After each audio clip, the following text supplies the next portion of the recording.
Avascular necrosis of the hip या कूल्हे में खून का रक्त प्रभाव कम होने के कारण जो समस्या आती है उसके बारे में हम जानेंगे कि क्या ट्रीटमेंट ऑप्शन है। ये समस्या प्रायः 4 स्टेजों में विभाजित होती है, स्टेज 1 से लेकर स्टेज 4 तक। स्टेज 1 में पेशेंट के एक्सरे नॉर्मल होते हैं, लेकिन पेशेंट को दर्द होता है कूल्हे के आसपास। वो दर्द कम में हो सकता है, वो दर्द घुटने में हो सकता है, वो दर्द कूल्हे में हो सकता है। तो जब ये दर्द आपका ठीक नहीं हो रहा है और आपने दवाइयां भी ले ली, 1-2 डॉक्टर को दिखा भी लिया और ये परसिस्ट कर रहा है, तो आपको एक ऑर्थोपेडिक सर्जन को दिखाना चाहिए जो ये चीज को कंसीडर करेगा कि ये कूल्हे का दर्द हो सकता है।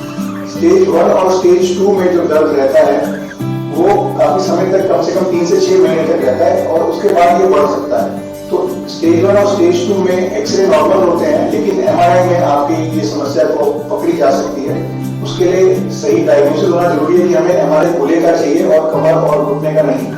तो उसके लिए सही डायग्नोसिस होना जरूरी है। स्टेज 1 और स्टेज 2 में ऑलमोस्ट 90% चांस होता है कि हम अपने ही कूल्हे को बचा सकते हैं सर्जरी और दवाइयों द्वारा।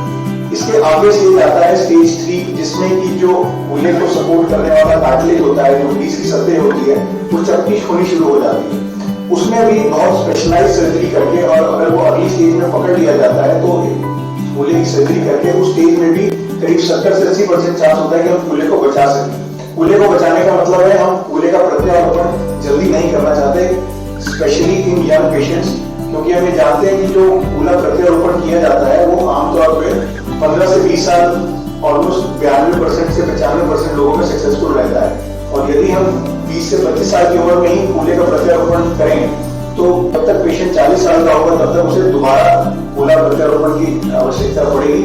और जो नेक्स्ट सर्जरी होती है जिसको रिवीजन हिप रिप्लेसमेंट बोलते हैं, वो उतना लंबा नहीं चलता जितना कि फर्स्ट सर्जरी या फर्स्ट हिप रिप्लेसमेंट चलता है।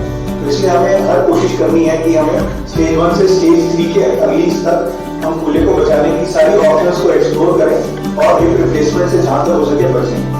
लास्ट स्टेज होती है स्टेज 4, जब कूल्हा पूरी तरह चपटा हो चुका होता है और उसका असर उसके कूल्हे की सॉकेट पे पड़ने लगता है और दोनों तरफ की जो कार्टिलेज की सतह है वो घिसने लग जाती है।